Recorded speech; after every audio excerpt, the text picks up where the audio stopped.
సామెతల గ్రంథం 15వ అధ్యాయం 8వ వచనాన్ని మనందరం కలిసి చదువుతాం. సామెతలు 15వ అధ్యాయం 8వ వచనాన్ని మనందరం కలిసి చదువుతాం. దేవుని వాక్యంలోంచి సామెతలు జ్ఞానోక్తిగలు అధ్యాయ 8వ వచనం ఎల్లరూ సేరి. భక్తిహీనులు అర్పించు బలులు యెహోవాకు హేయములు, యథార్థవంతుల ప్రార్థన ఆయనకు ఆనందకరము. రెండవ భాగంగా 2వ దినవృత్తాంతాల గ్రంథం 2వ పూర్వకాల వృత్తాంతగలు 24, 2వ దినవృత్తాంతాలు 24 మొదటి 2 వచనాలను మనం కలిసి చదువుతాం. 2వ దినవృత్తాంతాలు 24 మొదటి 2 వచనాలు. యోవాషు ఏలన ఆరంభించినప్పుడు 7 సంవత్సరములు ఈడుగలవాడు యెరూషలేములో 40 ఏండ్లు ఏలెను. అతని తల్లి బేర్షెబా కాపురస్తురాలైన జిబ్యా. యాజకుడైన యెహోయాదా బ్రతికిన దినములన్నీ యోవాషు యెహోవా దృష్టికి యథార్థముగా ప్రవర్తించుచూ వచ్చెను. ప్రార్థిస్తాం. సర్వోన్నతుడైన దేవా, సర్వాధికారి అయినటువంటి యేసుక్రీస్తు నామమున మీ పాదముల చెంతకు వస్తుంటున్నా. దేవుడు యథార్థవంతుడు, మానవులను యథార్థముగా పుట్టించను అని మేము నీ వాక్యములు అనేక ప్రయాణంలో చదివిన ఇచ్చిన వాక్యంపై స్తోత్రాలు. ఈ కొద్ది నిమిషాలు మాతో మాట్లాడము, నన్ను మమ్మల్ని దర్శించము ప్రభా. దేవా తండ్రి, మా ప్రార్థన మీకు ఆనందకరముగా ఉండనట్లుగా చేయమని వేడచ్చు. మీ కృపాహస్తాలకు మమ్మల్ని అప్పగిస్తూ మా ప్రభు రక్షకుడు యేసుక్రీస్తు నామమున స్తుతించి ప్రార్థించి వినయంతో విశ్వాసముతో అడిగి వేడుచుంటున్నాము మా పరలోకపు తండ్రి. ఆమేన్. దేవుని వాక్యంలో ఇక్కడ మనం చూసినప్పుడు మొదట మనం చదువుకున్నాం సామెతలు 15:8 యథార్థవంతుల ప్రార్థన ఆయనకు ఆనందకరమని చదువుతూ వచ్చినాం. భక్తిహీనులు అర్పించు బలులు ఆయనకు హేయం అనే విషయం మనం చూస్తూ వచ్చినాం. కాబట్టి ఇక్కడ 2వ భాగంలో మనం చూస్తే యాజకుడైన యెహోయాదా బ్రతికిన దినములని యోవాషు యెహోవా దృష్టికి యథార్థముగా ప్రవర్తించను అనే మనం చూస్తూ ఉంటున్నాం. కాబట్టి ఈ మాట మనం చదువుతున్నప్పుడు అసలు సామెతలు 15:8 చెప్పబడినటువంటి యథార్థత ఏంటి? బైబిల్ ప్రకారంగా యథార్థత అనగా ఏంటి అని మనం చూస్తే లోకానుసారమైన బైబిల్ ప్రకారమైన మనం చెబుతున్న మాట, చేస్తున్న పని ఒక్కటై ఉండాల. మనం నమ్ముతున్నది కూడా ఒకటిగా ఉండాల. 2, బైబిల్ లోకంలో ఆ యథార్థత అనే మాటకు అనేక అర్థాలు ఇవ్వబడుతూ వచ్చినాయి, అనేక సంగతులు తెలియజేయబడుతూ వచ్చినాయి. యథార్థత అంటే ఏంటంటే నిజాయితీ అని, నమ్మకత్వం అని, సత్యమును అనుసరించుట అని, ఇలాగూ అనేక సంగతులు చెప్పబడుతూ వచ్చినట్లు మనకు కనబడుతుంది ఈ లోకంలో. కాబట్టి ప్రియమైన వారులారా, యథార్థత అనేది మనలో ఉండాల. దేవుడు మన ప్రార్థన వినాలి అంటే మనం యథార్థ హృదయులమై ఉండాల. నిజానికి మనమందరము యథార్థవంతులము కాము అని బైబిల్ గ్రంథం సెలవిస్తూ ఉంది. అందుకే యోహాను సువార్త 8వ అధ్యాయంలో మీరు 44వ వచనంలో మనం చదవగలిగితే, యోహాను సువార్త 8వ అధ్యాయం 44వ వచనంలో ఇలాగూ ప్రభు సెలవిస్తూ ఉంటున్నాడు. మీరు మీ తండ్రి యగు అపవాది సంబంధులు, మీరు మీ తండ్రి దురాశలు నెరవేర్చబోతున్నారు. ఆది నుండి వాడు నరహంతకుడై సత్యమందు నిలిచినవాడు కాడు, వాని యందు సత్యమే లేదు. వాడు అబద్ధమాడునప్పుడు తన స్వభావమును అనుసరించియే మాట్లాడను. వాడు అబద్ధికుడును అబద్ధమునకును జనకుడునై ఉన్నాడు. కాబట్టి ఇక్కడ మనం చూస్తే మనం ఎవరము అని బైబిల్ గ్రంథం సెలవిస్తుంది అంటే అపవాది సంబంధులం, మన తండ్రి అయినటువంటి అపవాది సంబంధులం అని చెప్తా ఉంది. పూర్వం మన స్థితి ఏంటి అంటే గనక అబద్ధికులము, సత్యమును జరిగింపని వారము, యథార్థముగా నడుచుకొనని వారము, అబద్ధములు ఆడువారు, స్వభావమును అనుసరించి అబద్ధములు ఆడువారము అన్న సంగతులు మనకి ఇక్కడ తెలియజేయబడతా ఉంది. కాబట్టి ప్రియమైన వారులారా,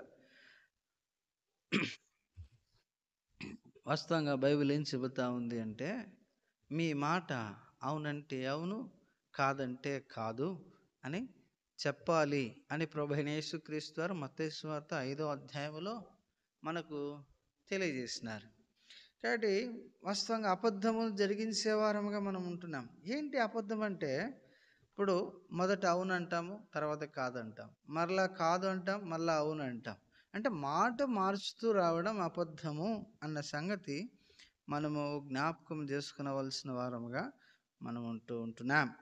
కాబట్టి ఈ అబద్ధము ఆడకపోవడం వలన, లేదా ఈ అబద్ధాన్ని ఆడటం వలన యథార్థత లేని వారముగా మనం కనబడుతుంటున్నాం. ఇటు వారి ప్రార్థన ప్రభువునకు హేయము అన్న సంగతి తెలియజేయబడుతూ ఉంది. కాబట్టి ఈ ఈ యథార్థత లేదా ఈ నిజాయితీ మనలో రావాలంటే మనము దైవికమైన సహవాసములోనికి రావాలి. ఈ దైవికమైన సహవాసం మనలో ఉండాలి అంటే మనము చేయవలసినటువంటి కొన్ని విషయాలు ఇక్కడ మనం నేర్చుకుంటాం.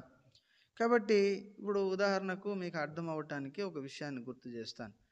మండే నిప్పు దగ్గర కట్టె పెడితే ఆ కట్టె మండుకుంటుంది. అదే మండుతున్న కట్టె తీసుకుపోయి నీళ్ళ దగ్గర పెడితే ఆ కట్టె ఆరిపోయేదిగా కనబడుతూ ఉంది. కాబట్టి మనము మండే నిప్పుల వలె ఉండాలి. అంటే సత్యమును, అదే రాయబడింది, నిజము నిప్పు లాంటిది అన్నటువంటి మాటను అక్కడ ధృవీకరించవచ్చును. కాబట్టి మనం చూస్తే ప్రియమైన వర్లారా, కాబట్టి మనం చూసినప్పుడు మనం యథార్థతలోనికి రావాలి అంటే, సత్యం మనలో జరుగుతూ ఉండాలంటే, లేదా యథార్థమైన మనసు మనలో ఉండాలి అంటే కనుక దైవిక వ్యక్తులతో దైవిక సహవాసంలో మనము ఉండవలసిన వారంగా ఉంటూ ఉన్నాం. కాబట్టి దైవికమైనటువంటి సహవాసంలోనికి రావాలి. ఒకవేళ దైవిక వ్యక్తులతో సహవాసం చేసినప్పుడు మనలోనికి యథార్థ స్వభావం వచ్చేదిగా ఉంటుంది. ఒకవేళ అలాగ లేకపోతే ఈ యథార్థమైన స్వభావం మనలో కనబడదు.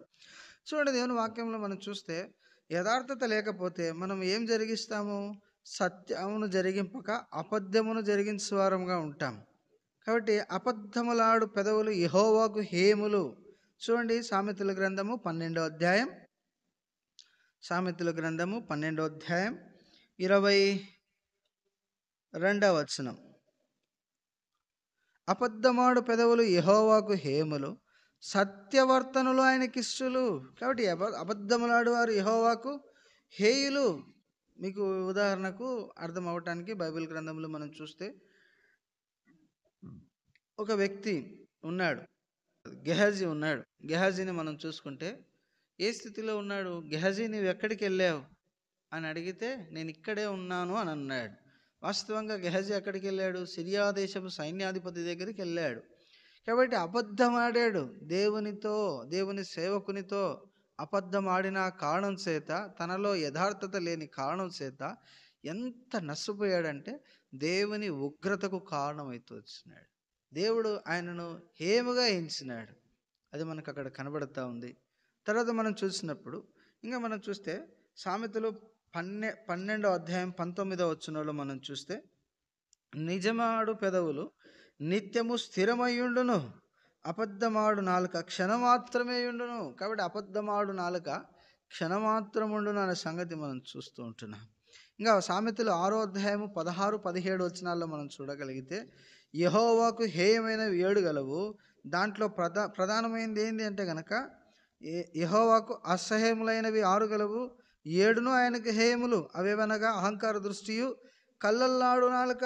రెండవ పదం ఏంటంటే, రెండవది లిస్టులో దేవునికి హేయమైన దాంట్లో రెండవ స్థానం ఏది ఉందంటే కళ్ళల్లాడు నాలుక. ఇంగ్లీష్లో రాయబడింది లయింగ్ టంగ్. కాబట్టి అబద్ధములాడే నాలుకంటే దేవునికి హేయము. కాబట్టి ప్రియమైన వారలారా, ఈ అబద్ధములాడు చాలాసార్లు చాలా సులభంగా, మంచినీళ్ళు తాగినంత సులభంగా మనము అబద్ధాలు మాట్లాడే వారముగా ఉంటాం. తద్వారా దేవుడు మన ప్రార్థన వినడు. ఇంకా రాయబడింది, నా హృదయంలో పాపమున్న ఎడల యెహోవా నా మనవి వినకపోవును. కాబట్టి హేయమైన పరిస్థితి మనము తెచ్చుకుంటున్నాం. కాబట్టి ప్రియమైన వారలారా, ఈ స్వభావం మనలో పోవాలంటే మనము దైవిక వ్యక్తులతో సహవాసం చేయాలి.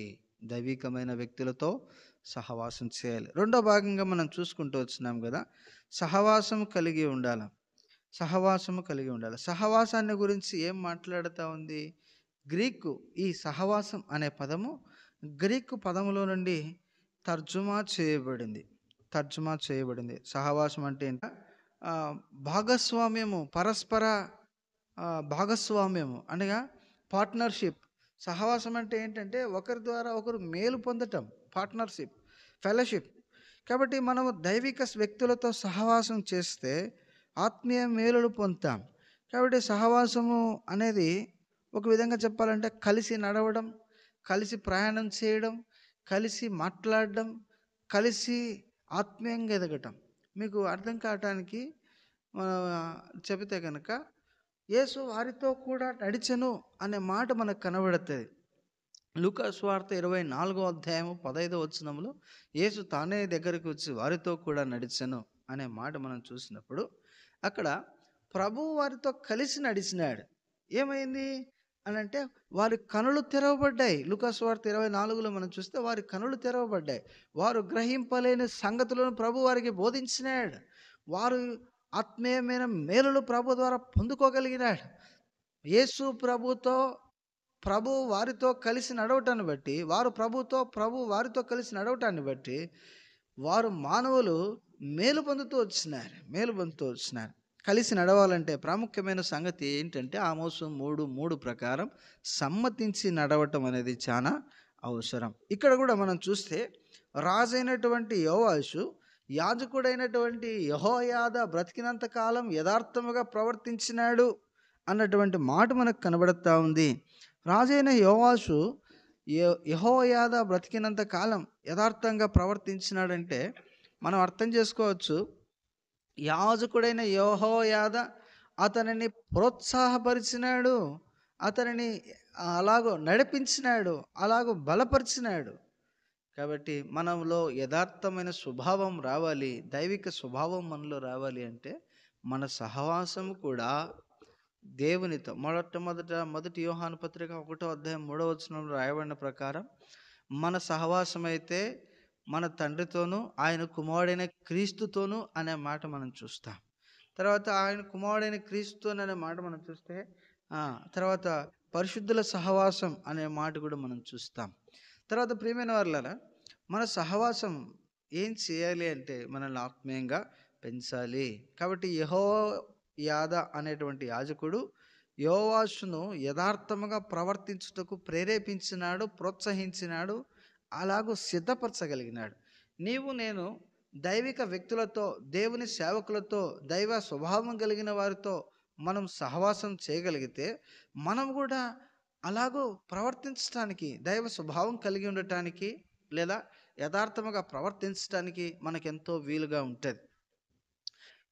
కాబట్టి ప్రియమైన వారలారా, ఇప్పుడు ఒక మండే నిప్పు దగ్గర మనం కట్టబెడితే ఆ నిప్పు మండుకున్నట్లుగా మనం కూడా దైవికమైన వ్యక్తులతో సహవాసం చేస్తే మనం కూడా వెలిగించబడతాం, మండుతాం.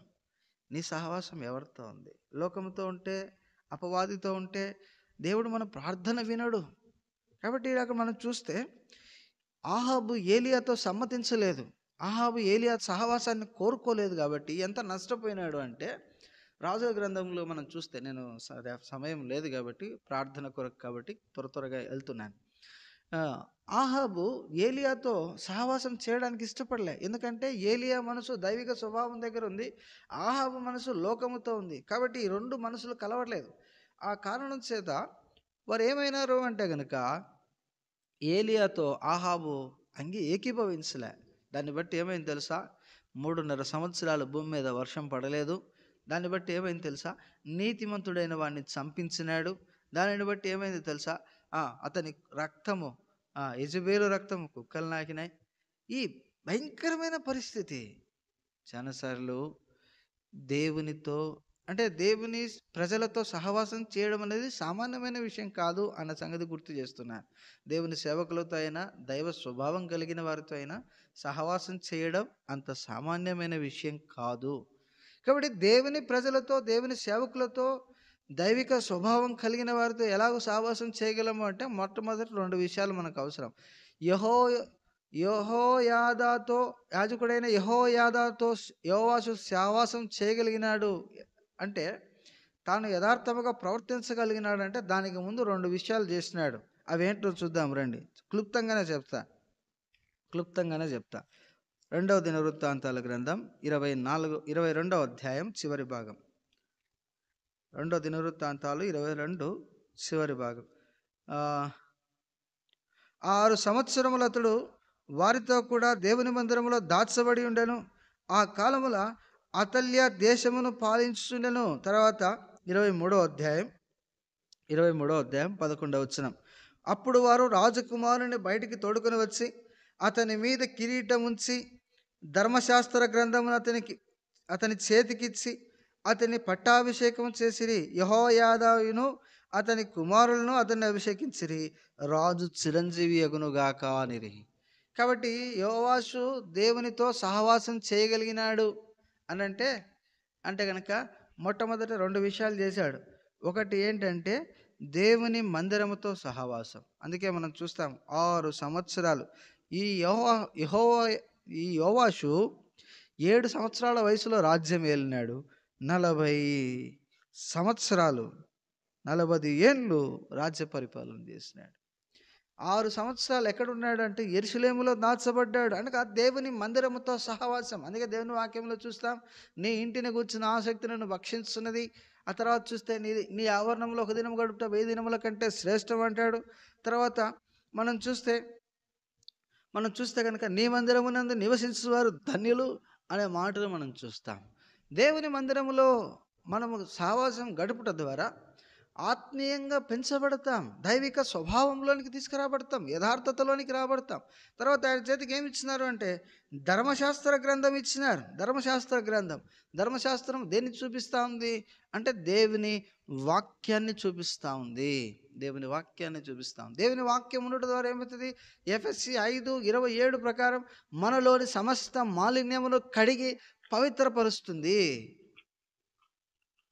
కాబట్టి తద్వారా మనలోని అబద్ధము, భౌతికమైన స్వభావము, లోకమైన స్వభావం పోయి ఆత్మ సంబంధమైన వారముగాను యథార్థమైన స్వభావం గలవారుగాను ప్రవర్తించుటకు వీలవుతుంది. ఈ అనుభవాల్లో మనం ఉంటే యథార్థముగా ఉన్నట్లు అప్పుడు మనం ప్రార్థన చేస్తే దేవుడు మన ప్రార్థన ఆలకించేవాడిగా ఉంటున్నాడు. ఈ కొద్ది మాటలు ప్రభు మనల్ని దీవించునుగాక. మనం ఈ రీతిగా ఉన్నామా లేదా అన్నది మనల్ని మనం ప్రతిష్ఠ చేసుకొని, ప్రభు వాక్య వెలుగులో మనల్ని మనం ప్రతిష్ఠ చేసుకొని ప్రార్థన చేస్తాం. అలాగూ ప్రభు మనకు సహాయం చేయనుగాక. ఒకరు మార్చి ఒకరం ప్రార్థన చేస్తాం.